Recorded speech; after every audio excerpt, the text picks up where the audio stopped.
আসসালামু আলাইকুম এভরিওয়ান। আজকে আমি তৈরি করব গরুর ভুঁড়ি ভুনা এবং সবজি রান্না করব। এখানে আমি মূলত না, আমার শাশুড়ি মা রান্না করবে আর আমি হেল্প করব। আজকে কিভাবে আমি গরুর ভুঁড়ি এবং সবজি রান্না করি সেটাই আপনি দেখবেন। এখানে আমি ফার্স্টে গরুর ভুঁড়িগুলো গরম পানি দিয়ে ধুবো। এখানে গরম পানি দিয়ে ধুলে কিন্তু খুব ভালোভাবে পরিষ্কার হয়ে যায়, অনেক ভালোভাবে ধুবেন। আপনি দেখতেই পারছেন আমি অনেকবার ধুয়েছি। এখানে হিসাব করে নিয়ে আমি যতক্ষণ না ময়লা পানি পরিষ্কার হচ্ছে ততবার আমি অনেক ভালো করে ধুয়েছি। আপনাদের অনেক ফাস্ট করে দেখিয়ে দিলাম, আপনারাও সময় নিয়ে ধুবেন আর গরম পানি দিয়ে ধুবেন, তাহলেই ক্লিন হয়ে যাবে। দেখতেই পেলেন এখানে ধুয়ে নিলাম। আর এখানে আমি নিয়েছি দারচিনি, তারপরে এলাচি আর তেজপাতাগুলো রেখে দিলাম ধুয়ে এর সাথে। আর এখানে আমি চড়িয়ে দিব রান্নাগুলো, আর আমি একসাথেই রান্নাগুলো চড়িয়ে দিব। এখানে সবজিও দেখিয়ে দিয়েছি আপনাদেরকে। আর আমি এখানে ফার্স্টে সবজির জন্য তেল দিয়েছি, তার পাশাপাশি আমি ভুঁড়ির জন্য তেল দিয়ে দিলাম। সাথে আমি দোনোটাতেই আমি পেঁয়াজ দিয়ে দিলাম, যে পরিমাণ প্রয়োজন পেঁয়াজ ওই পরিমাণই দিলাম। আমি ভুঁড়িতে একটু বেশি পেঁয়াজ দিয়েছি আর সবজিতে একটু কম, মানে পরিমাণ হিসেব করে। তারপর আমি লবণ দিয়ে দিয়েছি। এখানে লবণ দিয়ে দেওয়ার পর আমি ভালো মতো নেড়ে নিয়েছি দোনোটায়। আপনারা পরিমাণ মতো লবণ দিবেন, আমি এক চামচ করে দিয়েছি। আর এখানে আমি দিয়ে দিলাম দোনোটাতেই কাঁচামরিচ আমি ভেঙে দোনোটাতেই দিয়ে দিব। আমি যতটুকু কাঁচামরিচ আমার দরকার ততটুকু আমি হিসেব করে দিলাম। দোনোটাতেই আমি কাঁচামরিচ দিয়েছি সাধারণত। তারপরে আমি ভালো মতো পেঁয়াজগুলো একটু হালকা ভাজা করে নিব। পুরোপুরি কড়া ভাজা করার দরকার নেই। আপনারা পেঁয়াজগুলো যতক্ষণ না সিদ্ধ হচ্ছে ততক্ষণই আপনারা নাড়ানাড়ি করবেন, হয়ে যাবে এখানে। তারপরে আমি এটা নাড়ানাড়ি করার পরে ভালো মতো সিদ্ধ করব, যেন পুড়ে না যায় ভালো মতো। আমি যেহেতু একসাথেই রান্না করছি এই জন্য একটু মানে সাবধানে করছি যেন না পড়ে, একটু কম জাল দিয়ে। তারপরে আমি এখানে দিয়ে দিব রসুন বাটা। ভুঁড়ির জন্য 6 চা চামচ রসুন বাটা দিব। আপনার 4 চামচের 6 চা চামচ দিবেন। আর আদা বাটা দিব 2 চা চামচ। এখানে যদি আপনারা 4 চামচ হিসাব করেন তাহলে 2 চা চামচ আদা বাটা দিব। এই মানে রসুন বাটা 6 চা চামচ আর আদা বাটা দিব 2 চা চামচ ভরা। এখানে আমি ভালো মতো নেড়ে নিব। নেড়ে নেওয়ার পরে আমি এখানে দিয়ে দিয়েছিলাম 2 চা চামচ জিরার গুঁড়া ভরা, আর দিয়ে দিয়েছি 1 চা চামচ ভরা ধনিয়া গুঁড়া। আর এখানে আমি দিয়ে দিয়েছি আপনাদের হলুদের গুঁড়ো আর মরিচের গুঁড়ো। আপনাদের মরিচের গুঁড়ো 1 চা চামচ, হলুদের গুঁড়ো আর 1 চা চামচ, এরকম করে 1 চা চামচ করে দিবেন। সাথে আমি ভুঁড়িটাও দিয়ে দিব। আর তার আগে আমি নারিকেল বাটা দিয়ে দিব, সামান্য নারিকেল বাটা দিবেন, স্বাদ বৃদ্ধি পাবে। তাহলে আমি দোনোটাতেই নারিকেল বাটা দিয়ে দিয়েছি। তারপরে আমি ওইখানে আপনাদের দিয়ে দিয়েছিলাম ভুঁড়িগুলো, ছেড়ে দিয়েছি কষানোর পরেই সাথে। তারপর আমি ওইখানেও কষাবো, আর পাশাপাশি আমি এখানে সবজিগুলোও চড়িয়ে দিব। সবজিগুলোতে আমি সাধারণত 2 চা চামচ রসুন বাটা দিয়ে দিয়েছি, আর 1 চা চামচ দিয়ে দিয়েছি, 1 চা চামচেরও একটু কম আদা বাটা দিয়ে দিয়েছি। তারপর আমি হলুদ দিয়ে দিলাম পরিমাণ মতো, আধা চা চামচের একটু বেশি দিয়েছি হলুদের গুঁড়ো। আর দিয়ে দিয়েছি সবজিগুলো। তারপর আর কিছুই দেওয়া লাগে না। আপনি হালকা একটু মরিচ দিবেন, 1 চা চামচের মতো হলুদ দিবেন, আর আধা চা চামচ মরিচ দিবেন একটু রঙের জন্য, মানে কালারটা যেন সুন্দর আসে এই জন্য। তারপর আমি সুন্দর করে নেড়ে নিয়েছি। সবজিগুলো আমি ভালো মতো কষাবো, যেন সবজির মধ্যে যে মশলাগুলো আমি দিয়েছি সাধারণত ওই মশলাগুলো ভিতরে যায়। আপনারা যদি সবজিতে চিংড়ি মাছ দিতে চান তাহলে কিন্তু রসুন বাটাটা স্কিপ করবেন, আর আপনাদের যদি চিংড়ি মাছ না থাকে তাহলেই আপনারা রসুন বাটাটা দিবেন। এগুলো দিয়ে ভালো মতো নেড়ে নিব, আমি কষাবো। আমি দুটোই একসাথে কষাচ্ছি, দেখতেই পাচ্ছেন পাশাপাশি।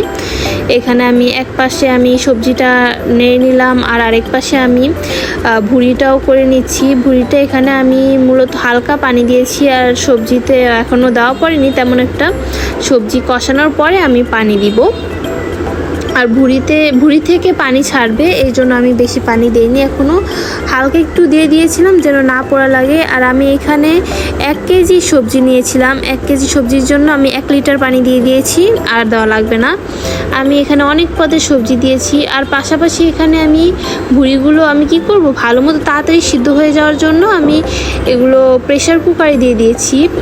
কুকারে আমি ধীরে ধীরে দিয়ে দিব, জালটা কমিয়ে যেন তাড়াতাড়ি মানে পোড়া না লাগে দেওয়ার সময়। তারপর আমি কষিয়ে নিয়ে নিয়েছি আবারও, তারপর হালকা পানি দিয়ে দিয়েছি। যেমন আমি ওইখানে 1 কেজি ভুঁড়ি নিয়েছি, 1 কেজির জন্য আমি 1/2 লিটার পানি দিয়ে দিয়েছি। লিটার পানি দিয়ে আমি প্রেশার কুকারে দিয়ে দিয়েছি একসাথে। আর এখানে আমার সবজিতে একটু লবণ কম হয়েছে, তাই আমি হালকা একটু লবণ দিয়ে দিলাম।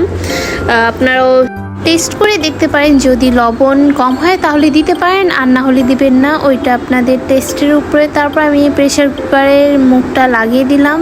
তারপর আমার রান্না হয়ে গিয়েছে প্রায়। আমি এই সবজিটা হচ্ছে আমার প্রেশার কুকারে হয়ে গিয়েছে, আমি জাস্ট তাড়াতাড়ি করে স্পিডটা দিয়ে তার জন্য দিয়ে দিয়েছি। আপনারা অল্প কিছু সময় দিবেন, ধরেন আপনারা 10 মিনিট দিলেই হয়ে যাবে। প্রেশার কুকারে 10 মিনিট কি 7-8 মিনিট দিলেই হয়, বেশি সময় লাগে না ভুঁড়ি হতে। ওইখানে আমি পাশাপাশি আমাদের ভাত রান্না করবো, এই জন্য ভাতটাও চড়িয়ে দিয়েছে আমার শাশুড়ি। আর এখানে সবজি তো হচ্ছেই, সবজিও হয়ে যাবে খুব শীঘ্রই। সবজি সিদ্ধ হলে আমরা কিন্তু সবজি আবার টানিয়ে ফেলবো না, ওইটা আপনারা খেয়াল রাখবেন। আপনাদের হওয়ার জন্য মানে একটু মাখা একটু ঝোল ঝোল রাখবেন সবজিটা, তাহলেই টেস্ট অনেক ভালো আসে খেতে আপনাদের। তারপর আমি কি বলবো, এখানে কিন্তু আমি অনেক ধরনের সবজি দিয়েছি, যেমন কলা, মিষ্টি কুমড়া, তারপর পেঁপে, তারপর আপনাদের ওই যে কাঁঠালের বিচি বলে না, কাঁঠালের বিচিও দিয়েছিলাম। তারপর এটা এই যে আরও অনেক পদের সবজি আপনারা যা চাইবেন দিতে পারেন। আমার এখানে অনেক সবজি দেওয়া পড়েছে, 6-7 পদের সবজি হতে পারে, আমার এখানে ঠিক খেয়াল পড়ছে না। আপনাদের কাছে যেই ধরনের সবজি থাকে ওই সবগুলো সবজি আপনারা ইউজ করতে পারেন, এটা কোনো মানে আপনাদেরকে এটা দিলে হবে এটা দিলে হবে না এরকম না। তারপর আমি একটু টেস্ট করে নিয়েছি, আমার শাশুড়ি রান্না করছে তো তাই তার কথাই বলছি, সে টেস্ট করে নিয়েছে মানে নরম হয়েছে কিনা। তারপর আর কি এখানে দিয়ে দিয়েছে ধনিয়া পাতা কুচি করে রেখেছিল ধুয়ে, ওগুলোই সুন্দরকে হয়ে যাওয়ার আগে দিবেন, বেশি আগে দিবেন না, তাহলে কিন্তু ধনেপাতার টেস্টটা একদম নষ্ট হয়ে যাবে। এই জন্য ধরেন হয়ে যাওয়ার 5 থেকে 7-8 মিনিট বা এমন আগেই 7-8 মিনিট আগে দিয়ে দিবেন, যেন টেস্টটা না চলে যায়।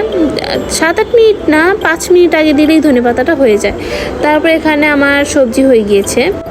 তারপর আমি প্রেশার কুকার থেকে আবারও এই ভুঁড়িটাকে নামিয়ে ভালো মতো টেনে নিয়েছি, মানে ভালো মতো কষাতে হবে। এটা আপনাদের ভুঁড়ির কথা বলি, এখানে ভুঁড়ি কিন্তু আপনাদের কষিয়ে একদম শুকনো করে ফেলবেন, যেন একটুও পানি না থাকে, একটুও তেল দেখা না যায়। তেল দেখা যেতে পারে বাট পানি যেন একটুও না দেখা যায় এরকম।